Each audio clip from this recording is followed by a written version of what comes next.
The first 2 years I lost 100 pounds. Sure about that. What? Like, you want a picture of me? Like, Yeah. Graham, can you come do a backflip? Cardio's making you fat. That's what we're going to talk about today. You're listening to the Northstar Podcast. Welcome, everybody, to episode 80 of the Northstar Podcast. Another milestone episode. I swear every time, it's like it's getting a repetitive sentence now. Yeah, well, Milestone. Yeah, well, we got a lot of stuff going on, right? Yeah, guys, we just did an awesome two-part episode with Abram, Weeb, guy from Mission. Listen to it? Yes. Listen to it now. If you haven't listened to it, go check it out. We've been rolling out a lot of clips, and it was amazing having him here as our first guest on the studio. I know last time we were talking about adding more stuff. We got a logo on the way, and as of now we got some funny little posters right here for you guys to check out. All hand drawn. Shout out to Lucia Heffernan, local artist. She moved to Toronto, I believe, but she does this really funny thing where she paints animals doing different exercises. So plan to get a nice little gallery wall. And yeah, we're doing a little Freestyle Friday for episode 80. It's Freestyle Thursday. Freestyle Thursday. What's on Thursdays? Well, the podcast gets Oh, posted true. on You're right. It Thursdays. is technically this is getting posted on the Thursday, not on the Friday. Yeah, so You are correct. Yeah. Well, I'm just gonna throw it out there. What's your favorite movie? Damn, bro, Benchwarmers.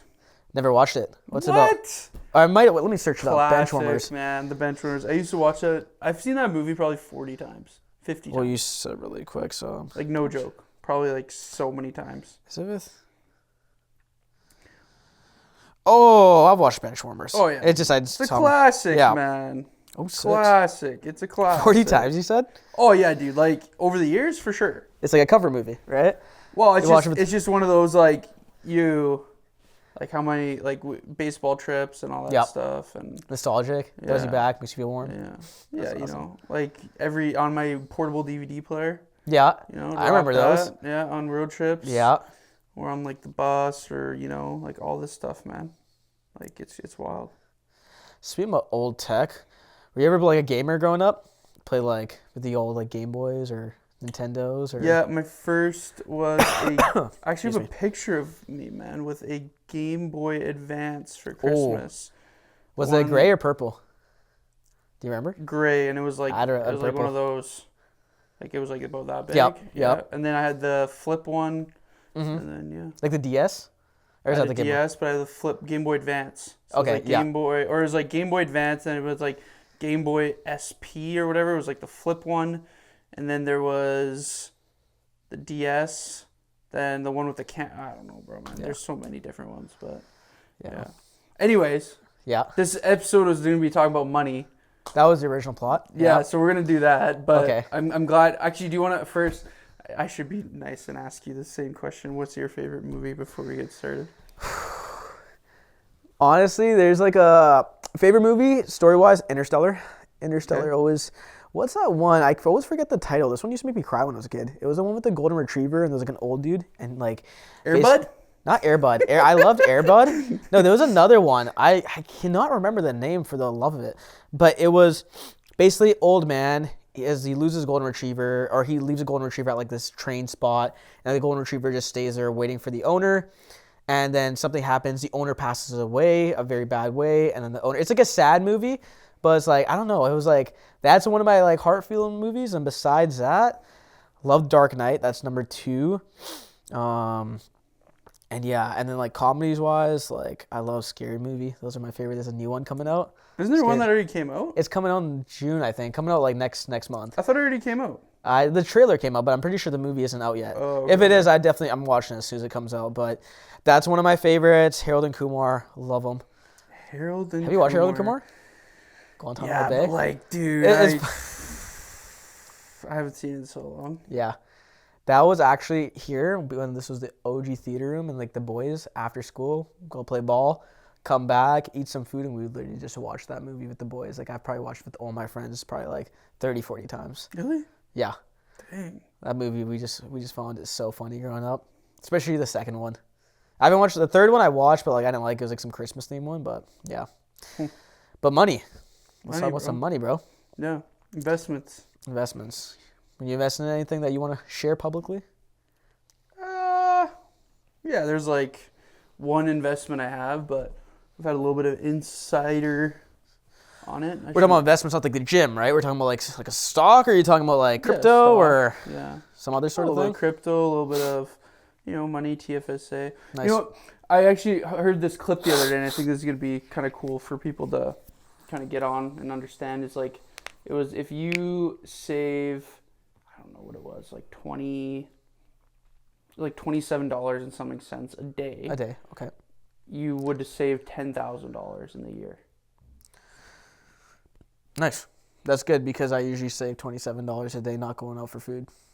So, like, if you were to put that $27 away, or if you were to put that $27 in an investment that makes like 8%. Someone's gonna call us out on this. Let's do some math. No, it is, bro.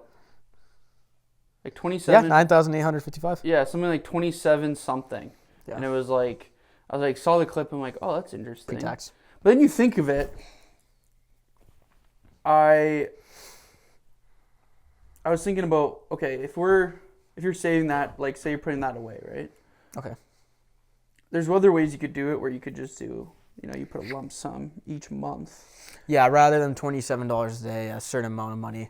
Yeah. As like a bigger amount. Yeah. But the thing is like, if you can even put away, and this is like something I did when I was 20 and I started investing, is like, it's crazy to see like how much it's changed from what like compounding interest can do, and how much more money you can have just by it sitting there technically. Yep. Like, obviously you're putting it into it, like, it's making an interest, but like, instead of it just sitting in like the bank where you're making like 0.5%, obviously you have that money in your bank accessible for emergency, but I think like setting those things up is like super important, because I've always been someone to try to like, and have you heard of there's a guy that me and Vic used to talk about, but we haven't chatted. It's like, I can't remember his name's like Money Mindset, or the brown guy. Yeah, the guy with the turban. Yeah. The immigrant. What was this thing? He always talks about, like, he has a podcast. Yeah. He's been on like a bunch of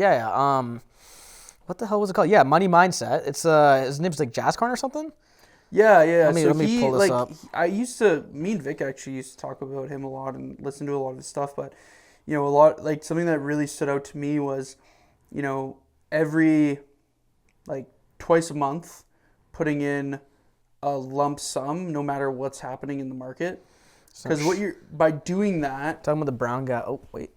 Yeah, by doing that you're by doing that you're actually like, you're buying low, but you're also buying high, and it evens out a lot of times, because what happens is, like, even if the market is like bear market or because what you're doing is you're always putting, and I guess you could time it a little bit better if you really wanted, but I'm not someone who's gonna like sit there on my computer or like whatever and be like, oh, I'm gonna put $50 now, or I'm gonna put $100 now.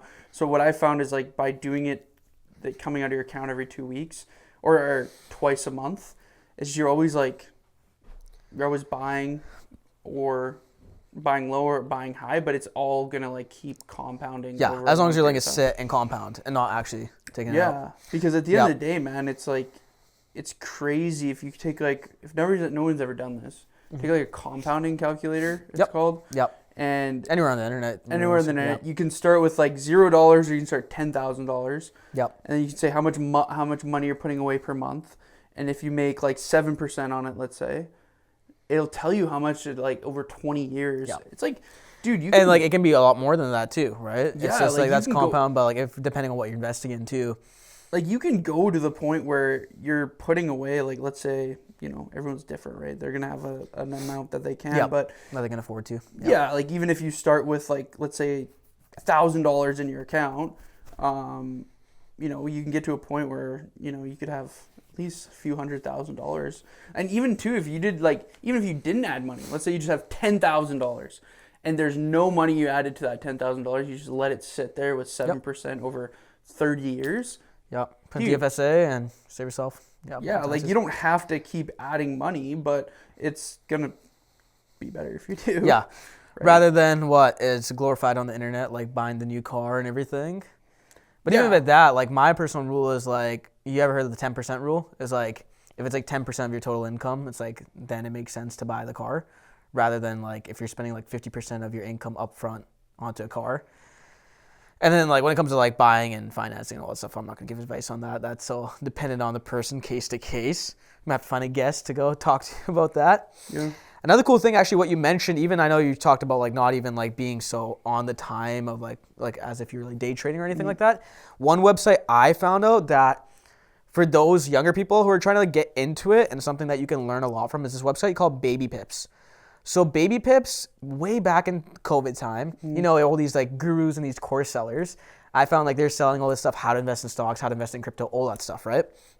I found out 90% of them, and actually Andrew Tate, he had this thing where he had like this Hustler University thing. Yeah. I figured out what these guys were doing was they were actually getting all the course information from Baby Pips, and they were reprogramming it and like changing the color of the website and then re-putting that into a course and selling it as if it was theirs.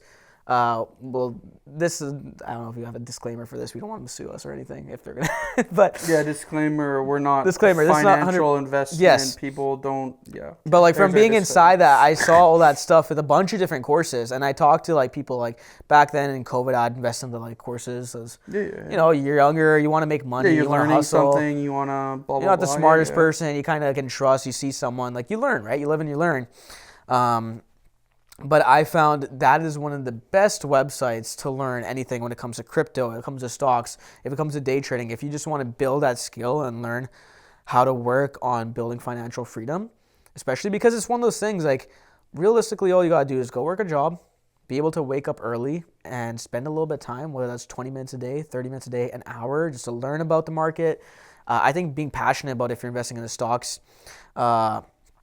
you got all these different things with like ETFs and all that stuff, but being able to be passionate, like, hey, if I'm investing in this company, like, how do I feel about them in the long term? Are you passionate about what you're investing into? Like, that's something me personally, I love tech. I love AI, so I like to go into those sectors quite a bit. And the biggest thing I think is overall figuring out, especially if you're planning to, and it actually doesn't matter what kind of job you work, but just diversifying your income in general, right? Because I see it for myself personally. You should have something that's a physical, like a tangible, like actual way to make money in person, because in some markets that's what's going to survive. And then there should, like for us, we provide an online service too, but there's our coaching, and I'm working on a project I don't want to talk too much about, but working on different ways to diversify your income. So the biggest thing is to get your income to work for you, right? So you can have your money work for you when you sleep. That's what you always hear people say, but like how to do it is being able to, like you mentioned, diversify by investing, B, getting some sort of tangible service if you can sell, and at the end of the day, you have to invest in things that actually, I personally think, improve society and actually has a benefit to people, because that's usually what sticks, especially during tough times. Well, and that's interesting you say that, because at the end of the day, like, my biggest thing is, when it comes down to it, is like, obviously investing in things like you said, like maybe you're aware of, but I think like a lot of times for people, like you don't have to do it like that, where you're investing in things that you really like know about. I remember like during COVID, I actually invested in Peloton. It blew up, and I made actually the biking company. Yeah. Okay. Yeah, with Peloton, because during COVID it was like everyone was buying it, and I remember I got out pretty like to a point where I made some money on it, just because I knew that market. When it comes to like my TFSAs or my RSPs and putting into like just like more of a mutual fund, it's just a variety of tech and whatever. Yes. It's just like percentages, right? Yeah. And I find if you can do it like that over a long period of time, maybe you can make more money if you were to like do it like specific. Yeah, but again, if that's not your job and it's better to do that versus. Yeah. Yeah, I 100% agree. I think that's a huge thing. Something is always better than nothing, right? Yeah. Well, and it's because like what I was telling you about the compounding calculator, I just did thing here. So if your initial investment was $1,000, okay, so you have $1,000, you put in this, and it makes 7%, and every 2 weeks, so bi-weekly, you had $250. Okay. Over a 30-year period, you would have $668,000. You would have made $472,000 just on interest. Okay. So you would have only put in roughly maybe $200,000 over those 30 years. Yeah, that's what I was going to say. Yeah. You've made $472,000 just by it basically putting into something like that. So it's crazy to like see, and if you look on a graph, it's like The trajectory. oh, dude, it's wild. Like, because that's the thing with compounding interest. It's not in the early years you're not going to see it. It's later down, like when we're talking 10 years down the line. Yeah. So on this graph here, like I literally just looked up. You just look up compounding calculator. Like roughly around like it says months like 250. So whatever 250 months are, it goes like from this. It's like this basically, and then it goes like that. Yeah. Like in that last like 10 years, it's crazy how much, because of how much more money that's in there. Yeah, so 20 years almost. Yep. Yeah, it's wild, dude. It's like, it's crazy. So if you're someone who's like, want to invest, I would recommend kind of starting as early as you can. Early, yeah. The younger, the better. If you start, like, there's so many people I've talked to, they're like, oh man, I wish I would have started like when I was 20. Because you'll always hear regret after, but you'll never hear someone who does it early. No. Yeah. Right? And that was my biggest thing I got taught early, right? And also like willing to invest what you're okay to lose. Yes, it teaches you a lot about risk development. And have you heard about this? This is a little bit off topic, but there's this one fitness influencer, his name is Sean something. He blew up. And what he did is he did an experiment where he sold everything and he decided for 3 months he's going to live out of his car and be homeless, just to tell himself that, hey, after this 3 months, he'll have his money saved up. And this guy's like making good money. He's like Gymshark brand deals, Young LA brand deals, like all these different brand deals, a lot of big companies making good money. Has online coaching, they say they make a lot of money. Who knows how much money he makes from online coaching, but making good money. Definitely in the high income brackets. But he purposely chose to live out of his car, be homeless, shower at the gym, get his food, live like fully remote, just to teach himself a lesson. Like, I don't highly recommend this for everyone, but to teach himself, like, if he ever, like, he can go really risky, he can push himself, but like if he falls back, he won't be afraid of being homeless because he's done it before. So he gets rid of that fear factor in the mindset, because a lot of big thing is with people is like fear, right? There's fear of missing out, the fear of buying in. There's always a fear that I find usually kind of blurs the vision that stops people from making great progress. And it was a cool experiment. I see this guy, he's doing like a live series. It's like he's posting out, find it out, but I don't know. Thoughts on that? Yeah, I think like at the end of the day, man, like if you can afford it, right? He's a young guy too. He's like just graduated. That's what I'm saying is I think like a lot of times people make it really complex. Yeah. Where it's like, again, I've made some investments in single stocks. I've made investments into crypto. I've made like, investments obviously into what I was just talking about. But at the end of the day, like it's like betting too. Like if you're sports betting or like if you're, buying a lottery ticket or you're going to the casino, like be okay with like willing to lose money or be okay willing to bet that money that you'll probably lose it, because the likelihood of you actually... The disclaimer. Yeah. When it comes to this betting. Yeah. Well, that's what what's the motto of like the lottery? It's like or when to lose to win? I don't know. No, there's like it's like a saying or whatever. It's I don't know, play within your limit. I don't know what it is. Yeah, play within your like limits or whatever it is. It's like, it's true though. It's like, if you're gonna bet $100 or you're gonna spend $100 or whatever, like, and be okay with the fact that you're gonna lose it. Don't bet the $100 if you're gonna be like struggling to like be able to pay your bills, right? Exactly. If you have an extra, $100, whatever, do it. If not, that's fine. Like, you don't have to. But I think even if you put $50 a month away, is better than zero in my opinion. But that's just me, and that's something I've been doing. The numbers people can research, so that makes sense. Yeah. What are your thoughts about listening to like friends' advice and family advice when it comes to investing? You ever had bad history with that, or salt? Like, but then you have to ask yourself, like, what's their it's interest? Well, because a lot of like, okay, you got to look at generation, right? Like the generation, let's say 50 years ago, is very different on how the market is now, right? Like in the aspect of like, if you look at the stock market, it's always gone up. In the aspect of like, it's always eventually came to a positive, right? Like obviously there's gonna be crashes and all that stuff, but there are gonna be years that are obviously higher percentage. But then you have to look at like how much debt do you have? Yes. Right? Like they say a lot of times it's better to, you could still put a little bit of money away, but try to, if you have credit card debt, that's like 20% interest. If you have any like personal debt, anything like that. My take on business debt is a little bit different than personal debt. Yeah, it's a different ballgame for sure. Yeah, because you're using that money to invest to obviously make a product better or make something better. So the that's chance that it's going to turn to asset, especially if you're investing into assets and it's liquefying in the gonna, future. it's a kind of full circle. But if you're, you look at personal debt or you look at credit card debt, man, that sucks. Like student loans and student debt too. That's student not as loan bad, is 0%. Yeah. So really, at the end of the day, like I would always pay off the things that are the highest interest. Highest debt, highest interest. Highest debt, I guess, or rate, and then chunk that away first. Like, absolutely. pay that all off. And if you can, try to have at least like, from my view of it, what I try to do is have like 3 months of expenses saved in an account. Not investing in it. Like don't put, in my opinion, again, I'm not telling anyone to do this, but what I do is I don't have that money in something that I could lose it, right? So I would have it, let's say, in just a savings account. 3 months of expenses? Yes. Okay. In a savings account that is not in the market because I need that money in case something happens. Yeah, your emergency funds. Yeah, emergency funds. Yes, technically I'm losing money for it sitting there, but that's not the point of that money. Yeah. That money is there for like emergency, reassurance, blah, blah. Anything else, if I put into like, the stock market or a mutual fund, okay, if it goes down a little bit, whatever, like that's part of it. But I'm also buying low if I keep doing it every 2 weeks, right? Yeah. So again, there's like give and take with all this kind of stuff. But at the end of the day, it's like really, you just ask yourself like, what's going to be your best situation for yourself, right? Yeah. So, but yeah, there's always going to be hurdles to hop as time goes down, and there'll always be new things to invest into.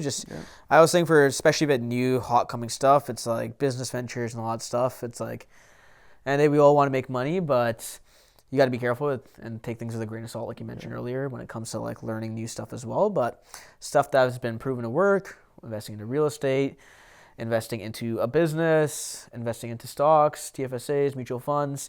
I think people should always start there, right? Start small and work your way up as you build a skill. Kind of like anything, you get more reps into it. It just improves, naturally become more confident. You make wiser decisions. And I think another thing is like, there's people who say like read a bunch of books and all that stuff. I think more like the more people you surround yourself with, that also, like if you're talking with your friends and you guys are all doing a little bit of work, it works a further way. Like me, I like was lucky where I was in the friend circle where we talked about it as well. And that kind of helped everyone get a head start early on versus just trying to figure things out myself. Yeah. So.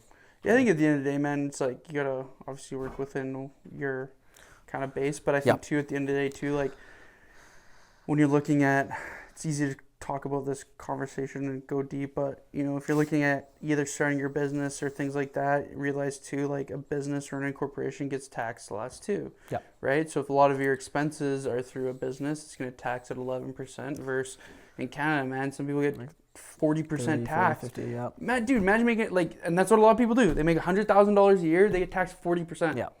Okay, you take $60,000, like that's a lot of tax, man. That's almost half of what you just made.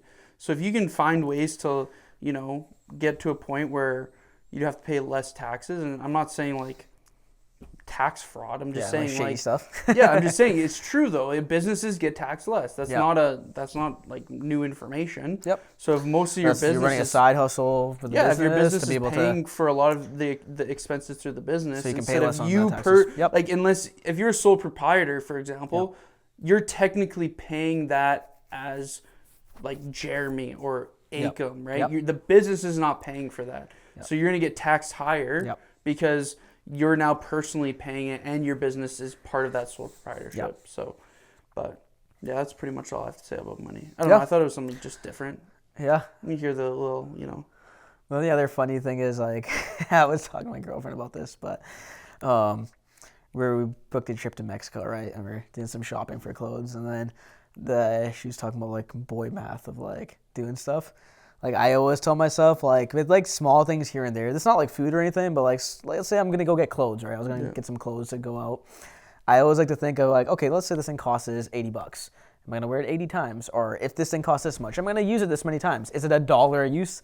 And I like to kind of go like, oh, maybe I'm gonna use it like twice the amount. Oh, it's 50 cents a use type thing. I find it kind of helps. That's a little trick I use for myself. I'm gonna buy something. I'm like, I'm going to look at this thing. I'm going to use this thing. I'm going to do this thing. It's $100. I'm going to do it more than 100 times. Will it be a use to me? Yeah. And then I think like, I'm like, do I need this right now? And I find that also has helped me a lot when it comes to avoiding stupid decisions. That's a big thing for me. Mm-hmm. It's like, okay, it's like you don't kind of like go into that want craving. So you kind of think out rationally. That's something I've been working on myself where it's like, just asking myself simple thing, am I going to use this thing like this many times? Is it even worth $1 of my time or $1 of this? Yeah. And Well, it's interesting. I'll give my one too that Yeah. I've heard, and then we'll probably end it on the money one. But yeah, I think ways of like you said, like having something. One that I really heard that I really liked is like if you can afford 3 of it without it hitting like making a big dent, you can probably have it and you don't have to. yeah, worry. you're more flexible. Right. Obviously, cars and houses and like things like that are different. Yes. Right. Like you can still buy a house even if you can't afford 3 of them, or like even a car, for example. Those are bigger expenses. I just mean like little expenses. Yeah. It's like, okay, if you're so worried about, let's say, a coffee, Yes. right? It's like, well, can you buy 3 of them and like at the end of the month or at the end of whatever, however you look at your finance, is it going to be that much of a dent? And that's kind of the interesting thing is like, I always have people too, they're like, well, I can't per se afford this, or I can't do this, or it's like these little things, but then they'll go out and like spend $150 on like a meal out. A meal out, drinks, stuff like that. Yeah, where it's like, okay, yes, that's okay to do, and like don't get me wrong, but if you're also in a place where you're always like, oh, I can't do this, I can't do that. Paycheck to paycheck, it's like, and now it's like, stressful. well, look at like what are you doing currently in this situation that's creating that? Is there things to substitute? Yeah. Are there things you can be flexible on? Asking yourself, just self-awareness, right? That's the biggest thing. Well, and that's usually the most times that I've seen people and I've talked to of like, oh, I can't per se afford that, or I can't afford it. It's, most of the times those are the people that are just spending way beyond their means. Like a lot of people are living in a life where they're Keeping up with the Jones, that thing where it's like, you're just trying to. It's just like I need the brand new iPhone. I need this. I need cars, whatever it is, man. Like I still drive my 2007 that. Same. Ford Focus. Like has 190,000 kilometers on it.